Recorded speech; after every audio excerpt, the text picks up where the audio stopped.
Áldás békesség, szeretettel köszöntöm a testvéreket, fuhászkodjunk.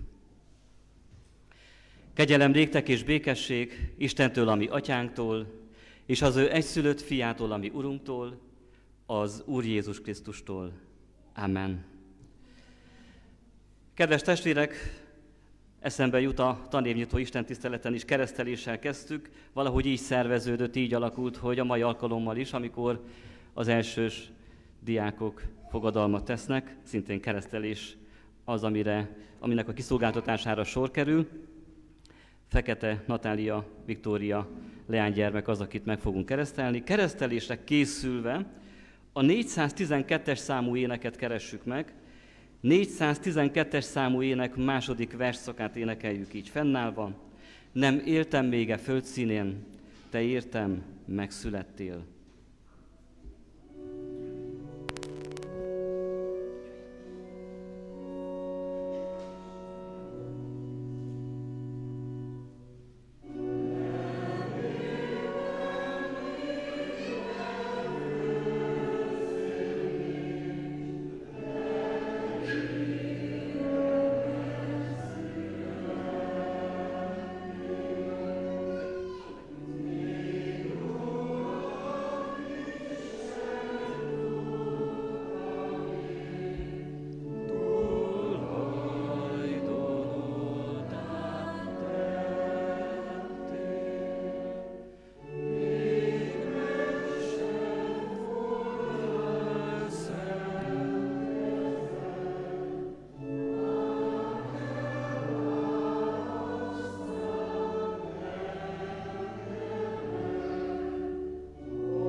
Kedves testvérek, kedves szülők, kedves keresztszülők, kedves család, hallgassátok meg, hogy miképpen szerezte a mi Úrunk Jézus Krisztus a keresztség szent sákramentumát. Megvan ez írva Máté evangélium a 28. részében a következőképpen. A feltámadott Jézus, mielőtt átment a mennyei dicsőségbe, e szavakkal küldte el tanítványait az evangélium hirdetésére, és hatalmazta fel őket a keresztség sákramentumának kiszolgáltatására. Maga Jézus, a feltámadott élő Úr így szólt: nekem adatott minden hatalom mennyen és földön. Elmenvén azért tegyetek tanítványokká minden népeket, megkeresztelve őket az Atyának, a Fiúnak és a Szentléleknek nevébe. Tanítván őket, hogy megtartsák mindazt, amit én parancsoltam nektek. És íme, én ti veletek vagyok minden napon, a világ végezetéig.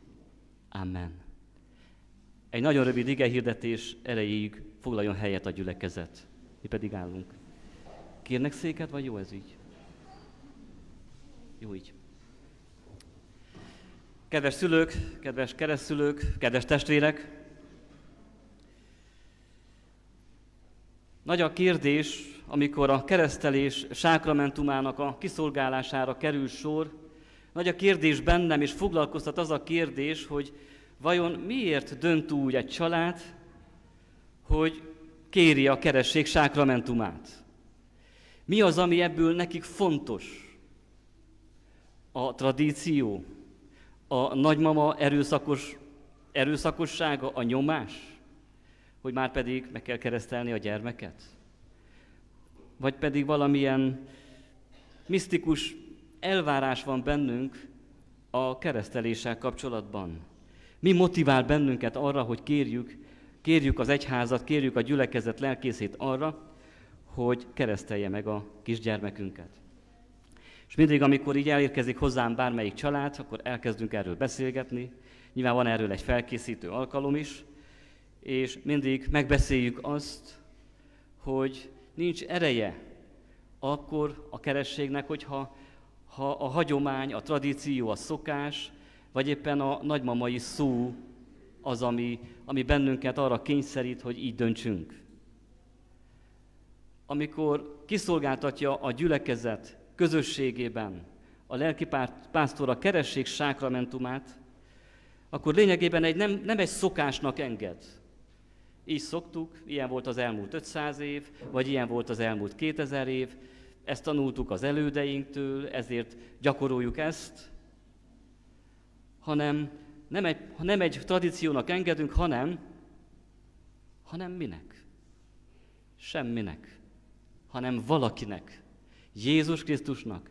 Ő maga adja parancsba, hogy elmenvén azért tegyetek tanítványokká minden népeket, megkeresztelvén őket az Atyának, a Fiúnak és a Szentléleknek nevébe. Tehát amikor kiszolgáltatjuk a gyülekezet közösségében a keresztség sákramentumát, akkor az Úr Jézus parancsának engedünk. Ő maga rendelte el a kerességet. Ezt nem valakik kitalálták, nem az egyház találta ki, nem így alakult az élet, ez dobta a gép, ahogy mondanánk ezt ma modernül. Maga az Úr Jézus Krisztus, a feltámadott élő Úr Jézus rendelte így. És miért rendelte el? Mert a keresztség, a keresztvíz miről beszél? A keresztvíz kapcsán hadd mondjak el egy szintén kedves történetet. Egyik család, amikor eljött hozzám és beszélgettünk a kerességről, és már úgy éreztem, hogy minden rendben van, értettük egymást, a végén megkérdezték, hogy és mennyi lesz az a víz. Hát mondom, nem sok, néhány csepp. Jó, sok legyen, mert bűnös. Hát mondom, a víz mennyisége az nem számít. A víz mennyisége az nem számít. Hiszen sok-e a víz, vagy pedig kevés, a Jordánból hozzák, vagy máshonnan, lényegtelen. Mit jelképez? Jézus Krisztus szeretetét. Hogy ezt a kisgyermeket is annyira szerette az Úr Jézus Krisztus, hogy önmagát adta érte a kereszten. És nektek szülők, keresztszülők, és nekünk kedves gyülekezet, kedves testvérek, az a feladatunk, az a felelősségünk, az a küldetésünk, hogy Jézus Krisztus tanítványává neveljük őt.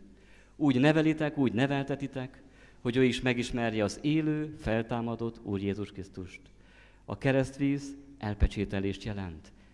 Ő is, érte is meghalt Jézus. Őt is szereti Jézus. És nincs más dolgunk, nincs más dolgotok, mint az ő tanítványává nevelni. És ha így nevelitek, ha így neveltetitek, ha így neveljük, ha ezért imádkozik a gyülekezet, akkor ebben a szolgálatban, ebben a nehéz és csodálatos szolgálatban maga a feltámadott, hatalmas, élő Úr Jézus Krisztus mondja, ti veletek vagyok, ti veletek leszek minden napon. Kívánom, hogy ezt tapasztaljátok meg, és magának a feltámadott, élő Úr Jézus Krisztusnak engedelmeskedve tanítvánnyá neveljétek ezt a gyönyörű kisgyermeket. Gyertek, kedves testvérek, álljunk föl, és mondjuk el együtt, közösen minden keresztény hitvallását, az apostoli hitvallást. Hiszek egy Istenben, mindenható Atyában, mennek és földnek teremtőjében, és Jézus Krisztusban, az ő egyszülött fiában, a mi Urunkban, aki fogantatott Szentlélektől, született Szűz Máriától, szenvedett Poncius Pilátus alatt. Megfeszítették, meghalt és eltemették. Alászállt a poklokra. Harmadnapon feltámadt a halottak közül, fölment a mennybe, ott ül a mindenható Atyaisten jobbján. Onnan jön el ítélni élőket és holtakat. Hiszek Szentlélekben, hiszem az egyetemes anyaszentegyházat, a szentek közösségét, a bűnök bocsánatát, a test feltámadását és az örök életet. Amen. Kedves szülők, kedves keresztszülők, hitünk megvallása után kérdéseket intézek hozzátok, 2 kérdést, amelyekre a gyülekezet színe előtt hallható szóval feleljetek. Kérdezem először, akarjátok-e, hogy gyermeketek a keresztség által az Atya, a Fiú és a Szentlélek Isten szövetségébe, a keresztény anyaszentegyházba befogadtassék? Ha igen, akkor jó hangosan válaszoljátok, hogy a gyülekezet is hallja, meg én is, hogy akarjuk. Ígéritek-e, fogadjátok-e, hogy ezt a kedves gyermeket Úgy nevelitek és neveltetitek, hogyha majd felnő, a konfirmáció alkalmával ő maga önként tegyen vallást a Szent Háromság Istenbe vetett hitéről a gyülekezet előtt. Ha igen, akkor válaszoljátok, ígérjük és fogadjuk. Ígérjük és fogadjuk. Most pedig a gyülekezetet kérdezem, ígéritek-e, hogy ezt a gyermeket szeretetben és imádságban hordozzátok, és a szülőknek, keresztszülőknek minden segítséget megadtok ahhoz, hogy őt hitben neveljék. Ha igen, akkor válaszolja kérem a gyülekezet, ígérjük. Imádkozzunk. Mennyei Atyánk, téged dicsőítünk az életért. Téged dicsőítünk ezért a kisgyermekért is, a szülőkért, a keresztszülőkért, a szeretteiért, mindazokért, akik szeretik őt. Hálát adunk neked, hogy oltalmazó szereteted megtartotta az édesanyja életét, és épségben segítetted a világra ezt a kisgyermeket. Legyél áldott, hogy ezt a kisgyermeket eljegyzed, érte is meghaltál, Úr Jézus Krisztus. Kérünk, adj testi és lelki erőt a szülőknek, hogy a gyermeket ígéretük és fogadalmukhoz híven valóban a te tanítványoddá neveljék. Kérünk, Urunk, hogy te áld meg az ő életüket, az ő szolgálatukat, te tedd áldássá őket a kisgyermek számára. Amen.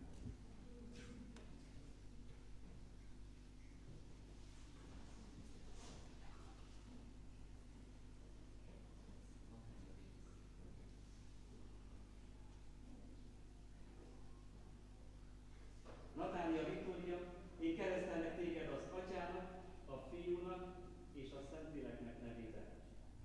Amen.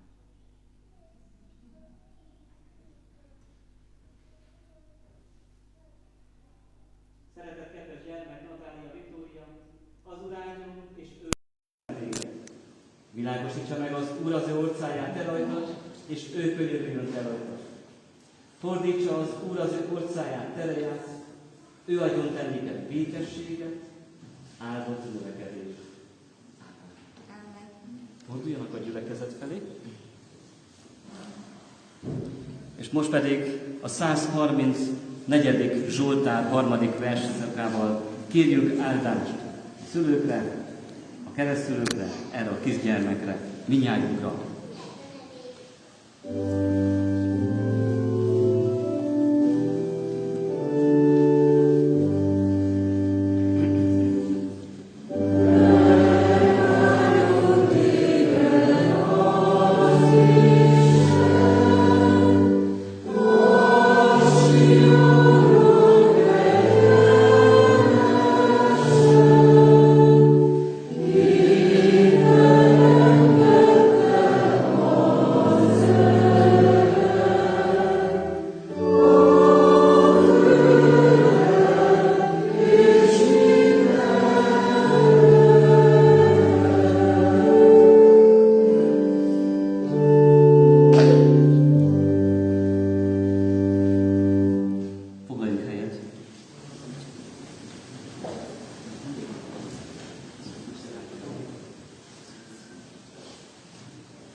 Isten tiszteletünk folytatásaképpen a 826-os számú éneket keressük meg.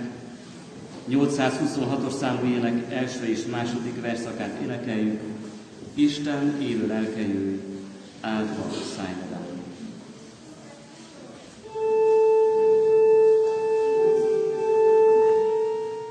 Amen.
Atya, Fiú, Szentlélek, teljes szent háromság, egy örök, igaz Isten.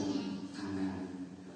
Testvéreim, mondjuk el együtt hangosan a már megszokott imádságunkat, a bűnvalló imádságot, azoknak mondom, akik első alkalommal vannak itt a templomunkban, hogy megtaláljuk ezt a padon is, ezt szoktuk együtt mondani hangosan. Úristen, örökkévaló és mindenható Atyánk, íme egybegyűltünk itt, és a szentek egyességében, az angyalok és kedvező lelkek társaságában, trónusod elé Jézus áldozatunknak. Megvalljuk és megismerjük szent felséget előtt, hogy mi szegény bűnösök vagyunk, bűnben fogantatva hajlandók minden rosszra, és soha meg nem szűnünk áthágni szentelen erősséget. Mikor ezt cselekedjük, igazságos ítéletedből romlást és kárhozatot vonunk magunkra. Mindazáltal, Uram, bánjuk, hogy téged megbotránkoztattunk, és kárhoztatjuk magunkat és bűneinket, igaz bűnbánattal élve, hogy a te kegyelmed jöjjön segítségül ti nékünk. Alázattal kérünk, szerető irgalmas Atyánk, hogy könyörülj rajtunk, töröld el bűneinket, növeld és sokasíts meg rajtunk napról a szent lelkek ajándékait, hogy igaz bűnbánatunk teremje a megtérés gyümölcseit, amelyek kedvesek te előtted.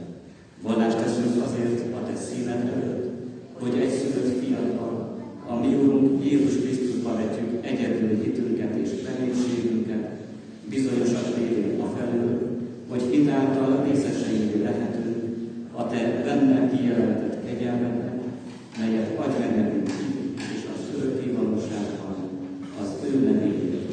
Amen. Bűneink megvallása után halljuk meg szerető Istenünk válaszát, amikor az ő igéjében így szól hozzánk, mert úgy szerette Isten ezt a világot, hogy az ő egyszülött fiát adta, hogyha valaki hisz ő benne, el ne vesszen, hanem örök élete legyen. Amen. A gyülekezet foglaljon helyet, imádságra, igeolvasásra és igehirdetésre készül, és most a kórus szolgálatát fogadjuk, hallgassuk szeretettel. Amen.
Most pedig testvérek fennállva imádkozzunk igéért.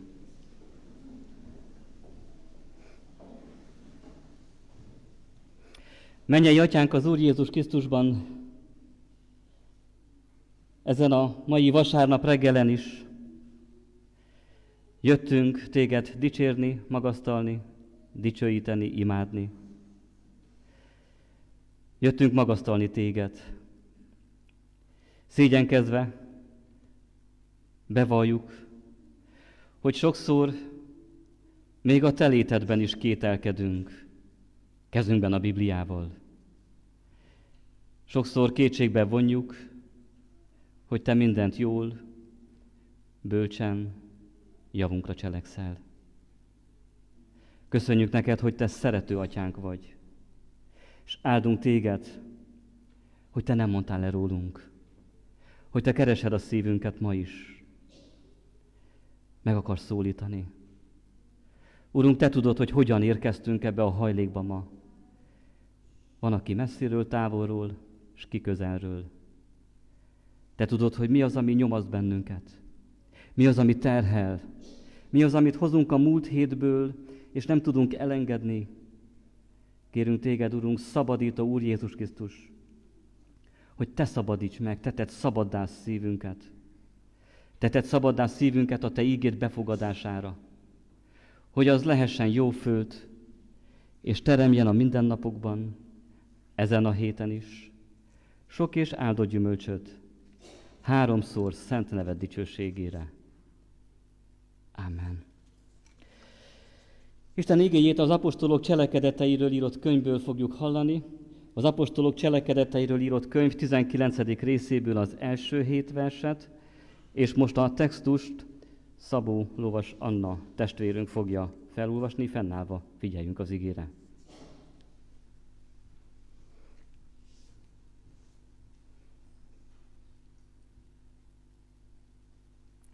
Keresztelő János tanítványai Efézusban. Amíg Apollós Korintusban volt, Pál végigjárva a felső vidékeket Efézusba érkezett. Ott néhány tanítványra talált, és így szólt hozzájuk. Kaptatok-e szent lelket, amikor hívőkké lettetek? Ők így feleltek, hiszen még azt sem hallottuk, hogy van szent lélek. Ezután megkérdezte tőlük, akkor milyen kerességet kaptatok? János kerességét, válaszolták ezek. Pál ekkor így szólt, János, amikor keresztelt, megtérést követelt, de azt mondta a népnek, hogy abban higgyenek, aki utána jön, azaz Jézusban. Amikor ezt meghallották, megkeresztelkedtek az Úr Jézus nevére. És amikor Pál rájuk tette a kezét, leszállt rájuk a Szentlélek, úgy, hogy különböző nyelveken szóltak és prófétáltak. Ezek a férfiak pedig összesen mintegy 12-en voltak. Amen. Foglaljunk helyet.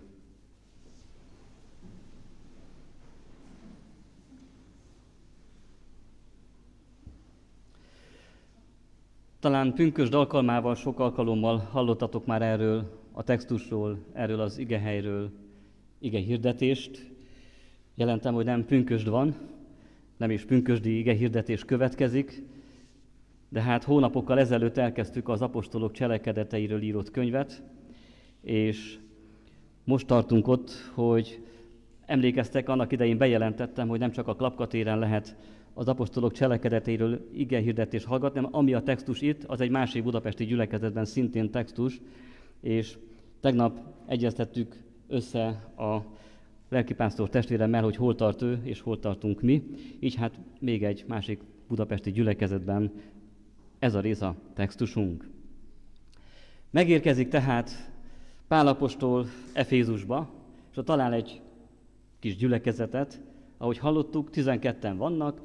Az elején meg sem nevezi a számot, meg sem mondja nekünk, el sem árulja, hogy 12-en vannak, hanem így fogalmaz, hogy ott vannak néhányan, és akkor egy idő után, nem tudjuk, hogy 1 nap, 2 nap, 1 hónap, 3 hónap, mennyi idő telik el, megkérdezi tőlük Pál, hogy hát hogy vagytok egyébként, kaptatok-e szent lelket?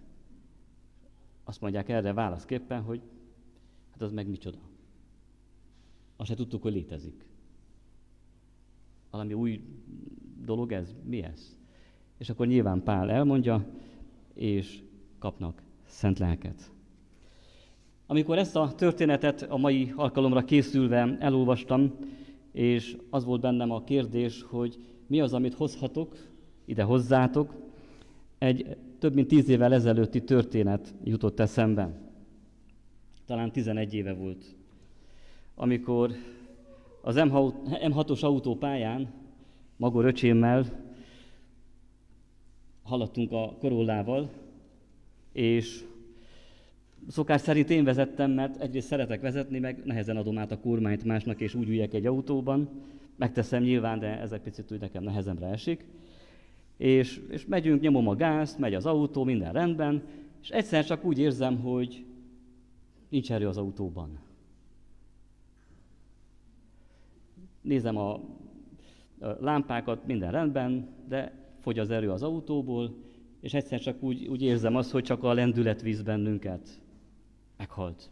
Elfogyott az ereje. Nincs tovább. Megadta magát az autó. Kiment belőle az erő. És az volt a csoda ebben a történetben, hogy néhány száz méterre ott volt egy benzinkút, és amennyire lehetett, szépen behajtottunk a parkolóig. Ott, ahogy megérkeztünk, az autó megállt. Addig tartott az ereje a parkolóig. Kívülről ugyanúgy nézett ki, mint azelőtt, ahogy lehetett vele 130-al, vagy kevesebbel többen menni, hajtani. Azonban nem volt ereje. A generátor megadta magát, nem volt töltés. Hiába volt tele a tank, vagy hiába volt benne benzin, az autó nem mehetett tovább. Elfogyott az erejük, az efézusiaknak is.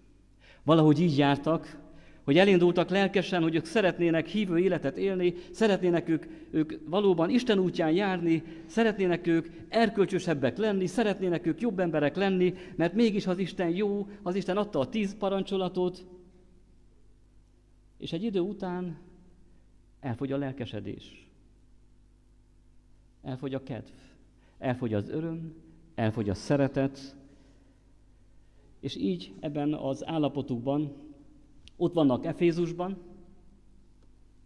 megérkezik Pál, és látja azt, hogy ezeket tolni kell, vagy húzni kell. Mi is, amikor ott voltunk az M6-os vonalán az egyik benzinkúton, fölhívtam, több mint 550 kilométerre volt akkor Hunoröcsém, hogy értünk ellene, gyere. Abba hagyta a munkát, és jött, és hazahúzott. Nem ment az autó. Ott ültünk hátul benne, éreztem, hogy ez egy halott autó, és húzni kell. Van, amikor ilyen a keresztény élet is, hogy húzni kell, vagy hátulról tolni, mert nincs benne erő. Ilyen volt az efézusi gyülekezet. Segíteni kell, nincs benne élet, nincs benne erő. Hiányzik belőle az élet. Így érkezik meg tehát Pál Efézusba, ott van az a közösség, amelyikből hiányzik az élet, mondtam, hiányzik Jézus. Egy közösség, amelyikből hiányzik a Szentlélek ereje. Ezért kérdezi meg tőlük Pál apostol, hogy hát kaptatok-e szent lelket? 3 rövid gondolat mentén próbáljuk meg ezt a történetet együtt átgondolni. Első pont, nem fogok mindent elmondani, mert erre nincs időnk. Első pont, a lélek nélküli kereszténység. Második, amikor szembesülünk a lélek nélküliségünkkel, vagy szembesülök a Szentlélek nélküliségemmel, amikor szembesülök azzal, hogy tolni kell a kereszténységemet, erősíteni kell, előről húzni, vagy pedig hátulról, és harmadszor pedig, hogy milyen a lélekkel telt kereszténység. Nézzük hát az első pontunkat, a lélek nélküli kereszténységet. Szeretett testvérek, említettem már ezt a kezdést, ahogy olvasta Anna testvérünk, úgy kezdődik ez a mai ige szakasz, hogy ott vannak néhányan, valamennyien, valahányan, kevesen. És a végén kiderül, hogy 12-en. Egy 12 fős gyülekezet Efézusban. Elmondom azt nektek, hogy Magyarországon nem merek számot mondani, hogy hány százalék, De a szót így mondom, hogy rengeteg olyan gyülekezet van, ahol most ebben az órában 3-an, 2-en, 5-en vannak a templomban. Vagy 8-an. Tehát még 12-en sincsenek. Rengeteg ilyen gyülekezetről tudok én is. És ahogy így vesszük az apostolok cselekedeteiről írott könyvet, hallhattátok, hogy hirdetik az igét, üldözik az igehirdetőket. Nemrég arról hallottunk, hogy bezárják őket, Péteréket is befogják, bezárják, Pált is bezárták a börtönbe, kalodába zárják, van, akit kivégeznek, mint Jakabot, és az üldözés ellenére növekszik az egyház, növekszik a Krisztus követők száma, növekszik a gyülekezet. Ide megérkezett Pál, és mit tapasztal? Nincs növekedés. Ha egy kisgyermek nem növekszik, egy idő után elviszük az orvoshoz, mert valami gond van. Pál is érzékelte, lehet, hogy nem első nap, lehet, hogy nem a harmadik nap, lehet, hogy nem az első héten, lehet, hogy nem az első negyedévben, hogy itt valami gond van. Nincs növekedés. Nem növekszik a közösség. Fáradtak, mondják a mi atyánkot, de közben lehet egyet jót ásítani. Kiment belőle, mint a korollából az erő.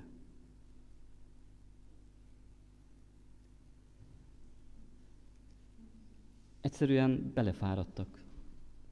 Üzemel az egyházi malom, van istentisztelet, van imádság, van lelkipásztor, van minden, működnek, ott vannak még 12-en, de kiderül, hogy a keresztelő János féle kerességet vették föl. Azaz nem jutottak el Jézusig. A lélek nélküli kereszténység, Jézus nélküli kereszténység. És erről eszembe jut egy Radnóti vers, nyilván azt ő másra írta, erőltetett menet. Ez az, ami Efézusban van. Erőlködnek, erőltetett menet. Számukra Jézus nem Isten fia, nem élő Úr, nem a halálon is győztes, feltámadott Krisztus. Úgy vannak talán ők is, mint keresztelő János, hogy elküldi a küldöttségét Jézushoz, hogy te vagy az, te vagy a megváltó, te vagy a szabadító, te vagy, aki üdvösséget adsz, te vagy, akiben miénk a bűnbocsánat és az örök élet, vagy valaki mást várjunk. Úgy vannak, mint Ady Endre az egyik versében, karácsonyi versében, amikor eljött odáig, hogy küldj Uram új messiást. Beteg a világ, nagy beteg. Tehát egy elfogyó, egy elgyengült, egy élettelen, erő nélküli gyülekezet. Az efézusi gyülekezet. Rájuk nem igaz az, amiről Jézus beszél mennybe menetele előtt, hogy vesztek erőt, miután eljön a Szentlélek, és lesztek nékem tanúim. Hát ez az erő nincs bennük, érzi Pál, hogy itt valami hiányzik, az erő hiányzik. Vesztek erőt, miután eljön a Szentlélek hozzátok. De hát még az sincs, miről tanúskodjanak. Az sincs, kiről tanúskodjanak. Hiszen a kereszténységük, ahogy mondtuk, a lélek nélküli kereszténység, az élő, győztes Jézus nélküli kereszténység. Üzemel tehát az egyházi élet,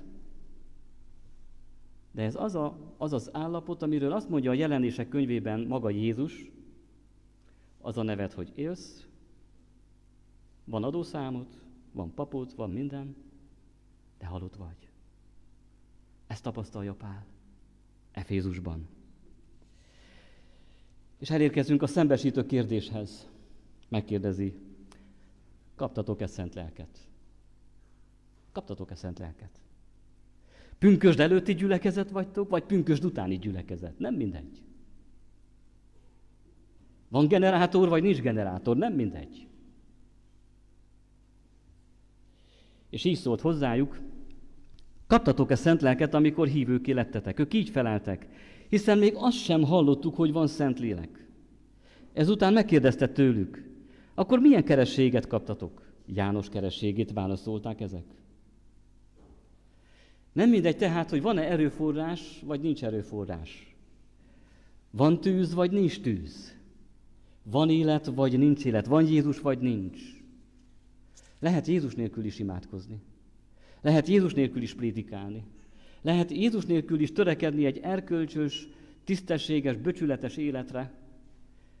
És néha nehéz. Sokszor nagyon nehéz. És egy idő után már meg se éri. Van Szentlélek, vagy nincs Szentlélek? Kaptatok, vagy nem kaptatok?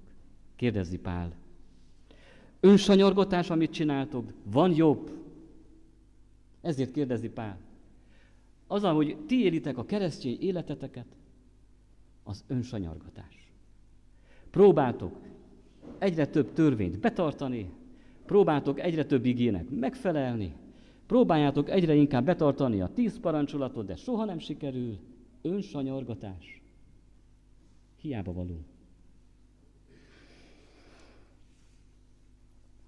Kedves testvérek, lehet erőlködni, lehet erőltetni, lehet kísérletezni, lehet különböző praktikákkal fenntartani a látszat életet, a látszat gyülekezeti életet.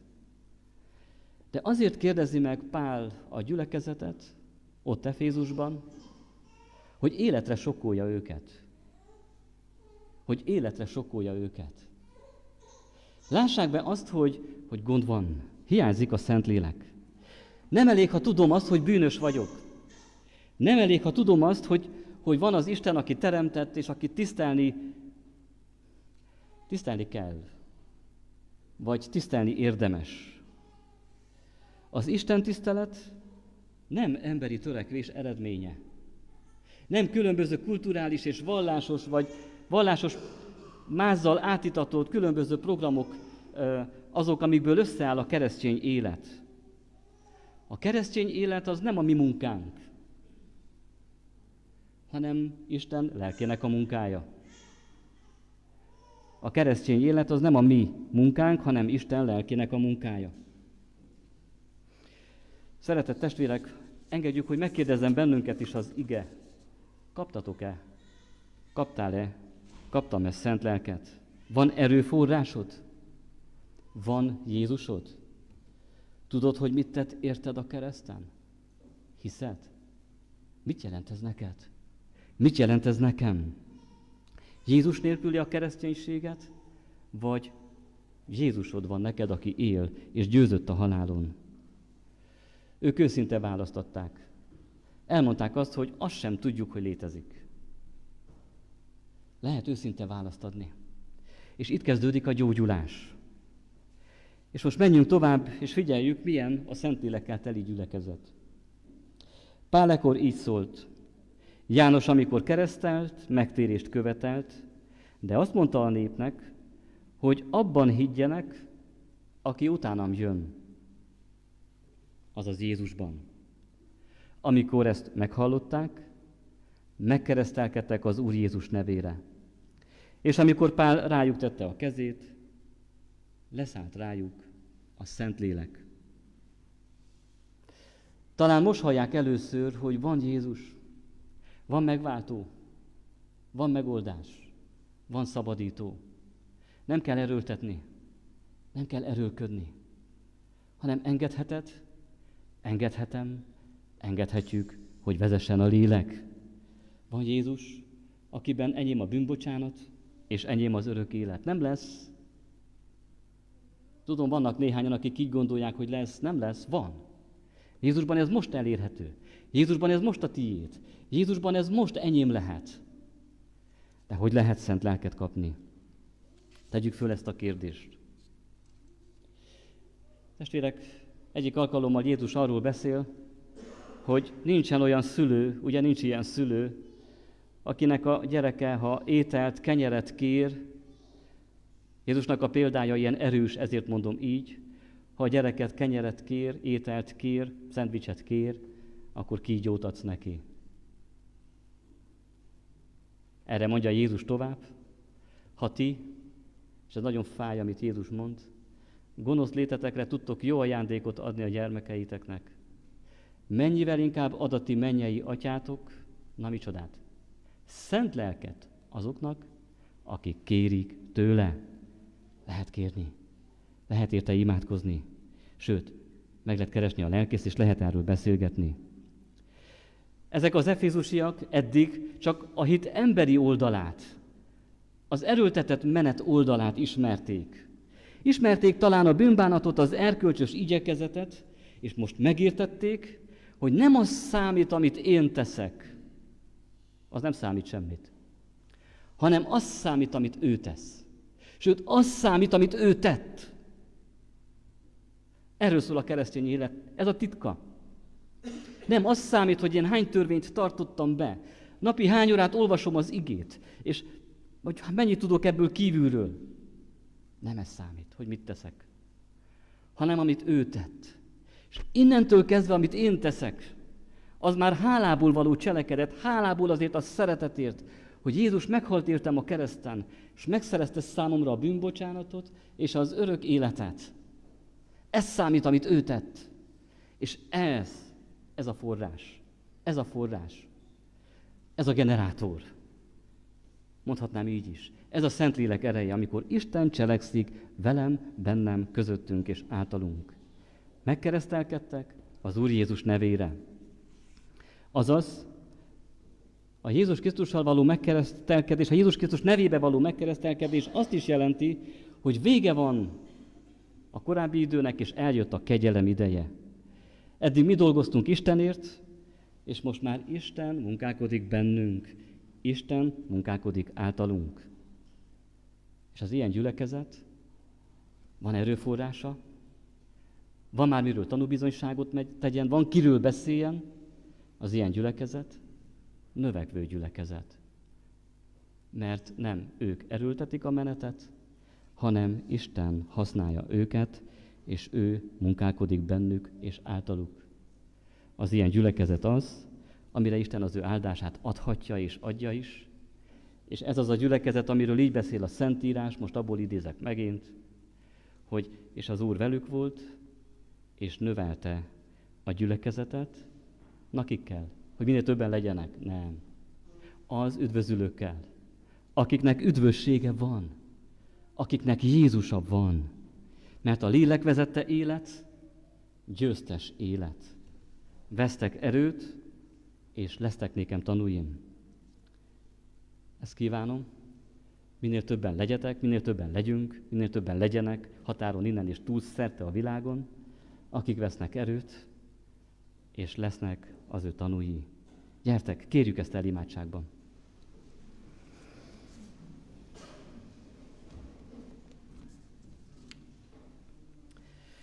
Urunk, köszönjük neked azt, hogy ezt a régi ígét adtad elénk most.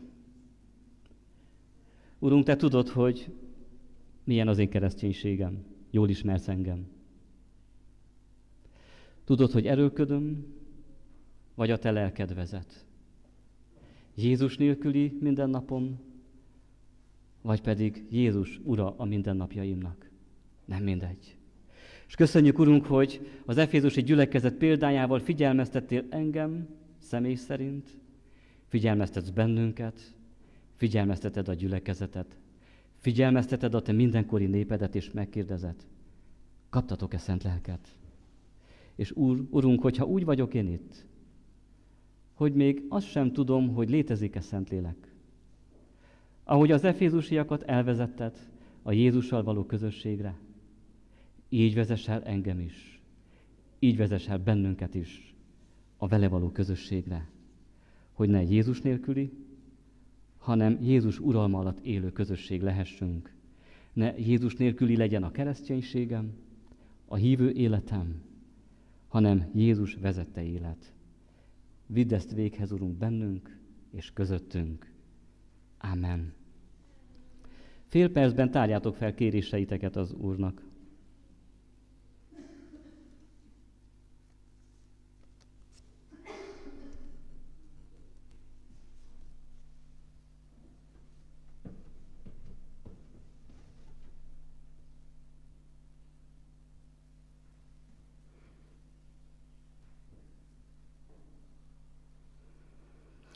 Áldott az Isten, aki meghallgatja a mi imádságainkat. Gyertek, mondjuk el együtt hangosan az Úr Jézustól tanult imádságot.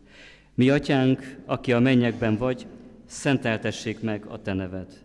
Jöjjön el a te országod, legyen meg a te akaratod, amint a mennyben, úgy a földön is. Mindennapi kenyerünket add meg nekünk ma, és bocsásd meg vétkeinket, miképpen mi is megbocsátunk az ellenünk vétkezőknek. És ne vigy minket kísértésbe, de szabadíts meg a gonosztól, mert tied az ország, a hatalom és a dicsőség mind örökké. Amen. Foglaljunk helyet és hallgassuk meg a hirdetéseket.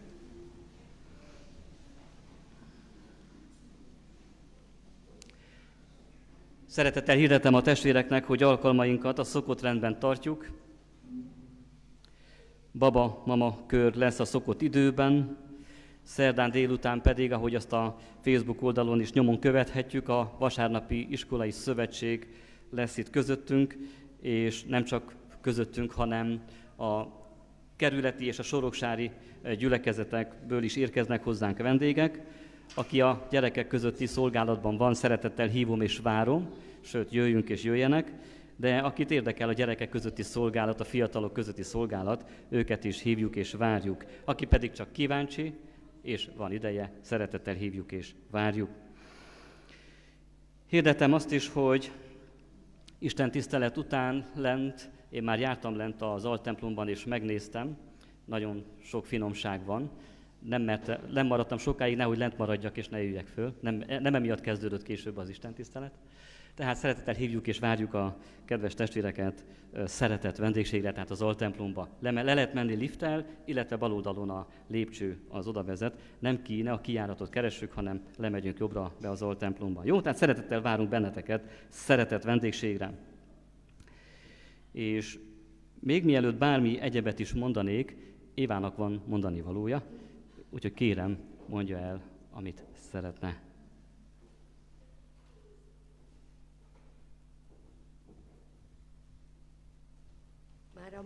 Már a múlt héten megmutattam a focilabdát és a gördeszkát, amit sikerült megvenni az előző heti adományokból.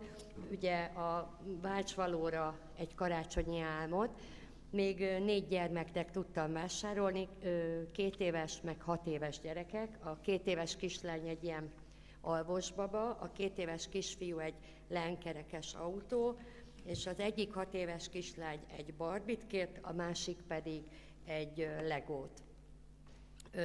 Ezeket vásároltam a múlt heti adományokból, amit ugye a bejáratnál gyűjtöttem. Maradt 18 000 forint. Szeretném megkérdezni, hogy a Szeretett Konyhának a persejébe dobjam, vagy tartós élelmiszert vegyek, és lent a Szeretett dobozba rakjam bele. Aki az elsőre voksol, az kérem szépen most tegye föl a kezét. Hogy Szeretett Konyha, vagy pedig az ajándék, vagy a tartós élelmiszerre. Egyiket elég, melyikre? Egy kicsit... Szeretett Konyha. Szeretett Konyha. Igen, és a tartós élelmiszer? Hát, az a több. Jó, akkor tartós élelmiszert veszek még ebből a megmaradt 18 000 forintból. Köszönöm szépen, illetve felhívnám a figyelmet, hogy ugye lent vannak az altemplomba a dobozok. Ezek karácsonyi támogatás rászoruló családoknak. Köszönjük szépen! Köszönjük szépen az eddigi adományokat, és amit ezután szánunk a rászorulók megsegítésére. És még én is tartozom egy köszönettel, amit sokszor el lehetne mondani. Köszönöm szépen azoknak, akik hozzájárultak a mai szeretett vendégséghez, akár a sütivel, vagy amit éppen hoztunk, vagy éppen a szolgálatunkkal, úgyhogy köszönjük szépen. Isten áldja meg személyesen mindnyájunk életét, akik itt vagyunk, azok itt is, akik nem lehetnek most itt, és tegyen áldássá egymás számára. Testvérek, most fogadalomtétel következik, mégpedig az első osztályosokkal kezdünk, hiszen ők még nem tettek fogadalmat, és aki a fogadalomtételt vezeti, az a hitoktatójuk, akivel én már hallottam, begyakorolták a fogadalomtételt, most nem én fogom mondani elől, ők tanulták meg együtt, kívülről tudják, vagy nem. És úgyhogy kérlek benneteket ide, álljatok ki, Akkor oda, mindegy, nekem mindegy. Ahol kényelmesebb. Ugyan ott könnyebben elfértek, jól van. Csak jobbkezes vagyok, ösztönösen jött ez így. Jó, és akkor a fogadalomtétel idejére pedig arra kérem a testvéreket, a gyülekezetet, hogy álljunk föl.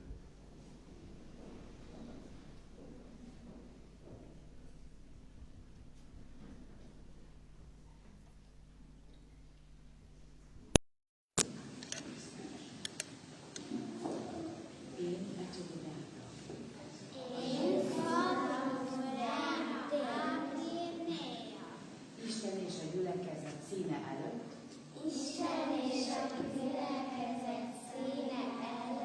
Fogadom. Hogy a Szeghalmi Bálint. Református Oktatási Központ. Két tanítási nyelvű. Általános iskola technikum. És alapfogó művészeti iskola. Jóra törekvő. Szorgalmas tanulója leszek. Az iskolai feladataimat. Szorgalommal. Mindig kitartóan. Becsületes munkával végzem. Az iskola hagyományait ápolom. Törvényeit megtartom. Szüleimet és családomat. Egyházunk és közösségünk. Vezetőit tisztelem. Iskolatársaimat segítem. Arra törekszem, hogy életem. Isten és az emberek előtt. Kedves legyen. Fogadásomhoz Isten segítségét. És áldását kérem. Amen. Helyet foglalhat a gyülekezet, mert úgy tudom, hogy készültek még másnak is, jól tudom. És akkor utána még következünk a főgondok úrra, előbb akkor a műsor, jó?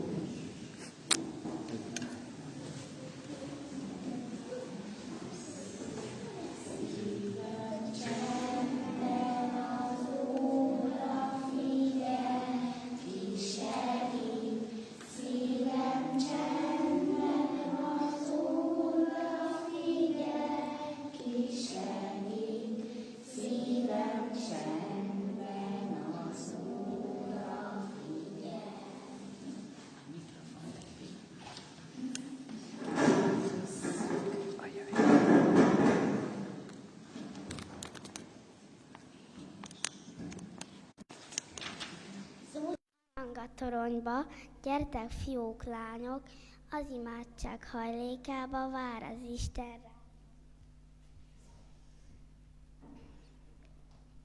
Ez a szép ház az Úr háza, Isten itt a gazda, eszen napon alándékát bőven osztogatja.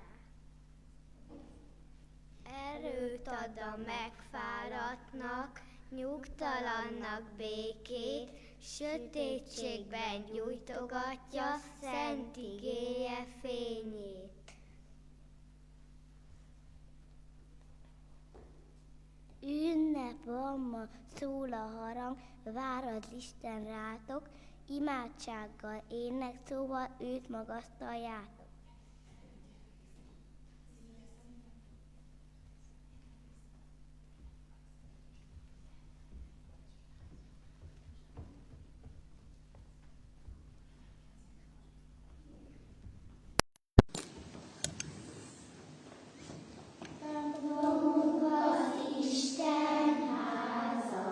Gyermekeit hívja, várja, örömmel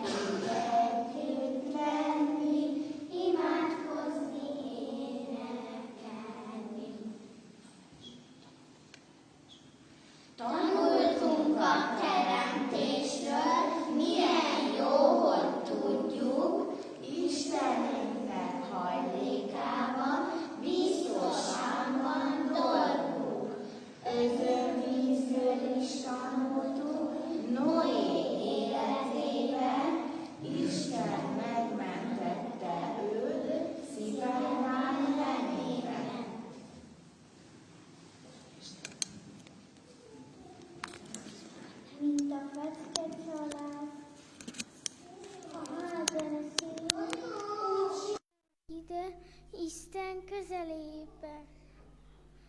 Ami a madárnak a jó puha fészek, az az Isten háza az ember szívének. Hozzuk ide lelkünk legszebb virágát, a jó Istenilet, hódolatot, hálát. Adjuk át egészen neki a szívünket, így lesz csak igazán a vasárnap ünnep.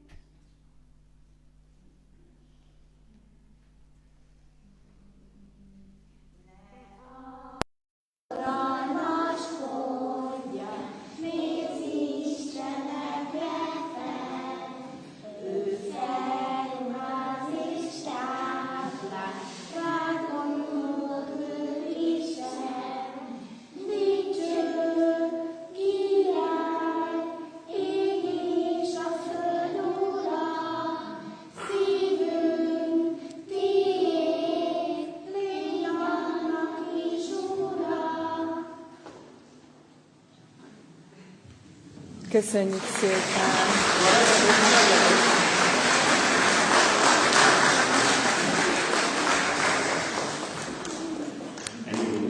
Köszönjük szépen! Nagyon ügyes volt a szolgálat is, meg a fogadalomtételt is, és jár nektek valamit készítettünk nektek. Főgondnok úr fogja átadni, én meg átadom neki, aztán fogadjátok szeretettel, jó?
Nagyon ügyesek voltatok.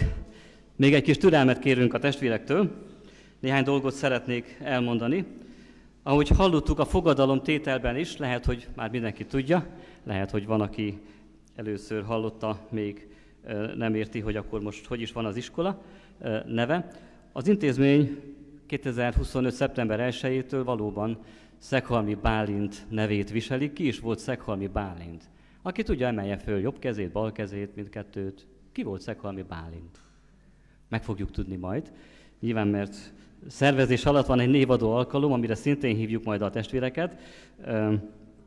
Majd akkor fogunk róla beszélni. Most nem fogok erről, mert az nagyon sok időt venne igénybe. A tavalyi évben olyan szeptember magasságában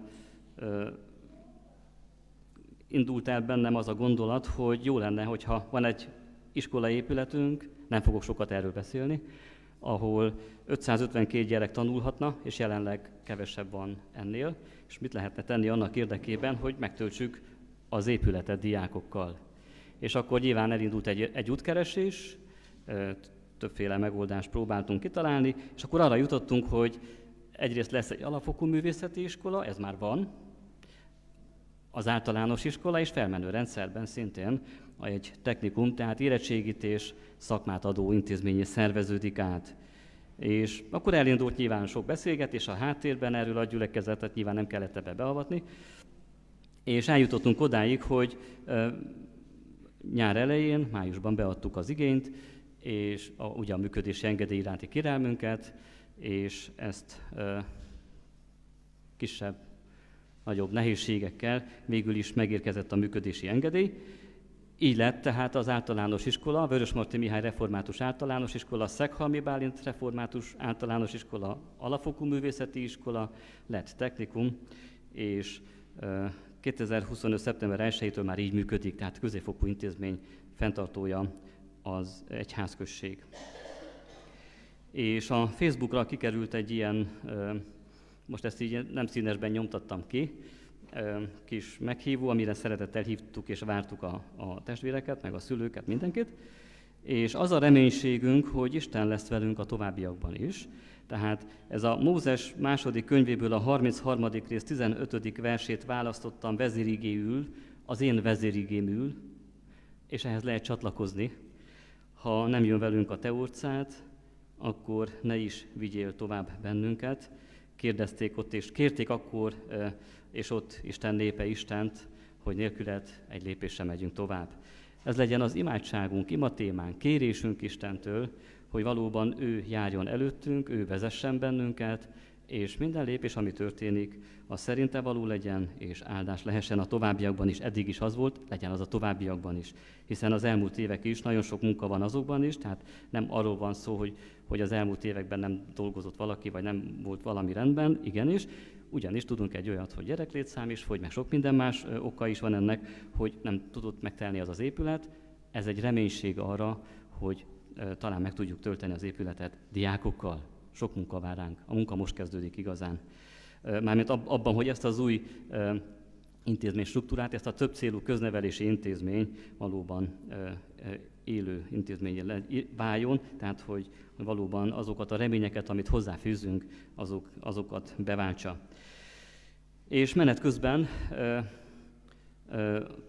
személyi változásokat is részben, így mondom, érint ez a változás, hiszen az intézményt vezető Csákrozgonyi Cecília testvérünknek, aki igazgatóként vezette hosszú éveken keresztül az intézményt, a végzettségi szintje nem törvényi feltételeknek nem felel meg, tehát nem tudta tovább vezetni az intézményt, és ennek eredményeképpen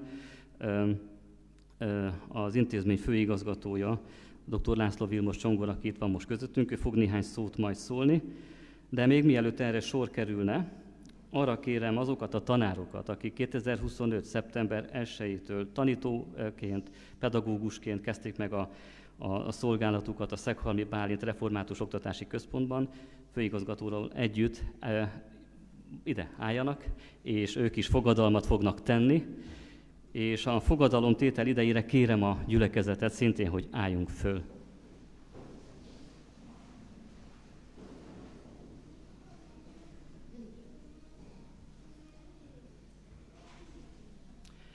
Segítségképpen mondom, hogy én mondom elől a fogadalom szövegét, ők mondják majd utána, még várunk egy személyt, érkezik.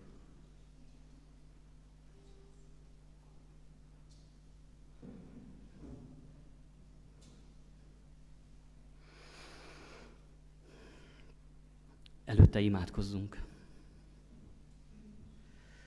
Urunk, áldunk téged azért, hogy hihetjük és tudhatjuk, te vagy ennek a teremtett világnak nem csak a teremtője, hanem fenntartója és bölcs igazgatója. És valóban az a kérésünk lehet felét, ha nem jön velünk a te orcád, akkor ne is vigyél tovább bennünket. És köszönjük, Urunk, hogy rád bízhatjuk az iskolánkat, rád bízhatjuk annak jövőjét, rád bízhatjuk a gyermekeket, a pedagógusokat, az abban dolgozókat, a szülőket és a fenntartó egyházközséget.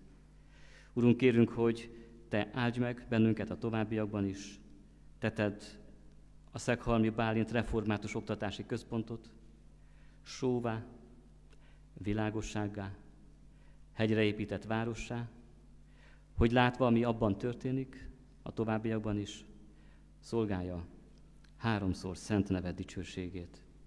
Ámen.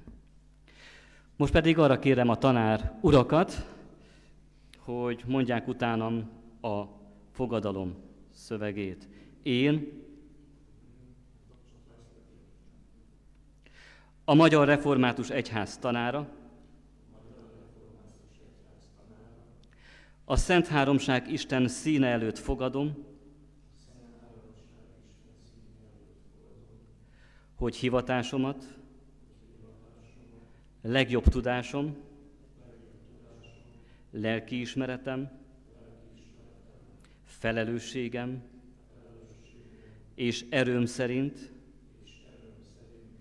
hűséggel igyekszem betölteni. Tanári tisztségemben a Református Egyház törvényes rendjét elfogadom és megtartom. Arra törekszem, hogy diákjaimnak Isten és az Egyház iránti hűségben példát mutassak, és őket úgy neveljem, hogy Jézus Krisztus követőjeként hitben és legjobb tudásuk szerint szolgálják hazánk és nemzetünk javát. Isten segítsen ebben. Amen. Foglaljon helyet a gyülekezet, főgondnok urat kérem, hogy jöjjön, és köszöntsük az iskola új pedagógusait.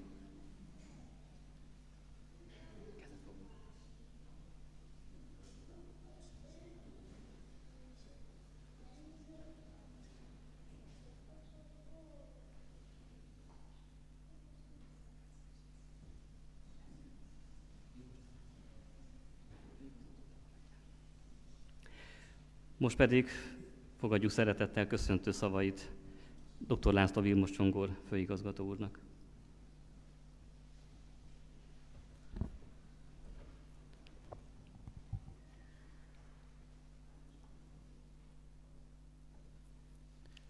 Sok szeretettel köszöntöm a Klapkatéri Református Egyházközség gyülekezetét. Köszöntöm nagy tiszteletű urat, főgondnok urat, a presbiter testvéreket. Külön köszöntöm iskoláink tanulóit és dolgozóit, valamint a kedves szülőket. Megígérem, hogy nem leszek hosszú, a jó ige hamar eljut a szívhez. De azért az első gondolat a hálaadásé. Hála a Teremtő Jóatyának azért, hogy most mi itt lehetünk együtt, és szívünkhez szólóan hallhattuk gyermekeink műsorát, hogy a Jóatya megadta ezt nekünk, ezt a közös örömet, hogy itt együtt tanárok, gyerekek, szülők és a gyülekezet tagjai ezt megélhettük. Második gondolat a köszöneté. Köszönet nagy tiszteletű úrnak, főgondnok úrnak, a presbitereknek azért, hogy a bizalmukat feltétlenül és bátorítóan megadták nekem, abból a célból, hogy a következő 5 esztendőben az iskola tanulóit, az iskola irányítását, ezt a közösséget egy olyan pályára vigyük, amelyet tiszteletes úr az előbb vázolt. De ez csak akkor sikerülhet, ha összefogásban, munkával a Jóatya áldását bírjuk. A harmadik gondolat talán arról kellene szóljon, és kell, hogy szóljon, hogy ezt hittel, szívvel és szakértelemmel tudjuk csak megtenni. Azt, hogy az iskola 3 pillérét, az általános iskolát, az alapfokú művészeti iskolát és a technikumi részt megtöltsük élettel. Ehhez szükség van a közösség erejére és az önök együttműködésére és segítségére is.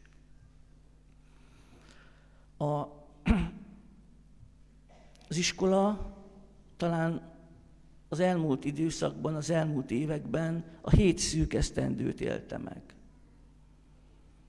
Tegyünk azért közösen, hogy most 7 bő esztendő következzék.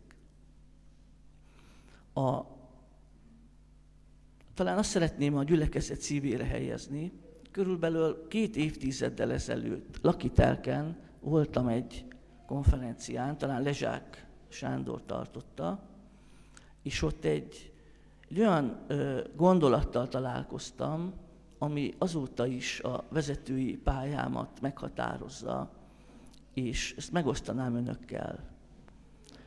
Ez a gondolat 4 sorból áll, és legnagyobb meseírónktól származik, Benedek Elektől.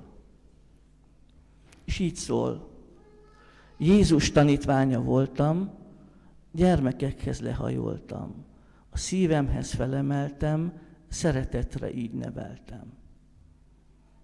Most ezért mondtam el, mert tiszteletes úr a keresztelő kapcsán a szeretetről beszélt. És ez a kulcsa a mi jövőnknek. Ha ebben a tantestületben lesz erő arra, hogy ez győzedelmeskedjen, és a belső és külső problémákat ezáltal fel tudjuk oldani, akkor én bízom benne, hogy a Jó Atya áldását fogja adni erre a közös törekvésünkre és erre a munkára. De mivel megígértem, hogy nem leszek hosszú, ezért azzal szeretném zárni egy köszönettel, köszönet mindazoknak, akik a gyerekeket felkészítették, pedagógus kollégáknak, minden közreműködőnek, a kórusnak, és nem utolsó sorban a gyülekezetnek, hogy türelemmel meghallgatott minket. Köszönöm szépen!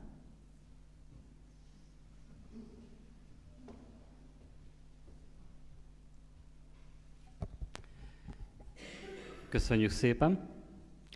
Arra kérem a testvéreket, hogy hordozzuk imádságban az iskolát, pedagógusait, diákokat, valóban, hogy Isten áldása lehessen, maradhasson rajtunk. Ne felejtsük el tehát, hogy az Isten tisztelet végén lent süti vár, finomság is vár bennünket, illetve finom teja, úgyhogy szeretettel invitálom erre a testvéreket. Aki először van a Klapkatéri Református templomban, ezt nagyon rég mondtam, aki először van itt, tekintse úgy, hogy a mai naptól törzsgárdatag. Jó, tehát ide tartozik. Érkezett bár távolról vagy közelről, törzsgárdatag, hát minden testvér, aki ide legközelebb jön, hazajön. Ez egy klapkatéri szabály. És amíg én vagyok a lelkész, addig ezt így el is fogom mondani, így is fogom gondolni. Tehát aki legközelebb jön, hazajön. Szeretettel hívjuk és várjuk újra vissza. Most pedig, testvéreim, a záró éneket keressük meg, a 826-os számú éneket. 826-os ének 3. és 4. versszakát énekeljük.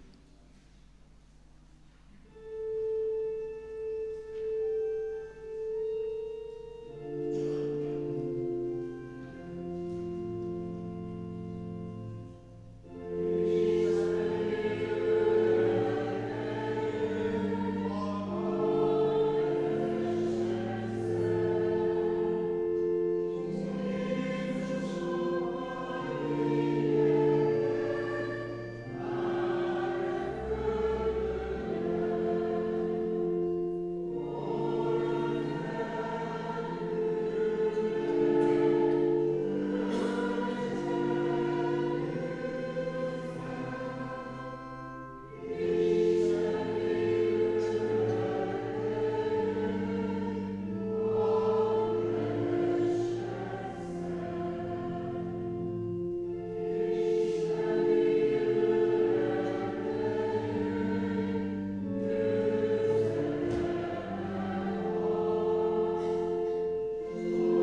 Még mielőtt az áldást mondanám, az a kérés érkezett hozzám, hogy az elsősök, akik fogadalmat tettünk tanítónénivel együtt, illetve a tanárurak, akik fogadalmat tettek, maradjanak vissza majd egy közös fotó erejéig. Jó, tehát ez a kérés. És most pedig fennállva fogadjuk az áldást.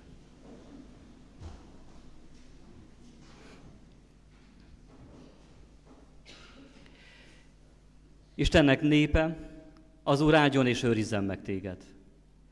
Világosítsa meg az Úr az ő orcáját te rajtad, és ő könyörüljön te rajtad. Fordítsa az Úr az ő orcáját tereját, ő adjon te néked békességet. Amen. És nemzeti imádságunkat, a himnuszt énekeljük.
Foglaljon helyet a gyülekezet, szerintem akkor legyen a közös fotó, és utána jöhet a kivonulás, jó? Gyertek!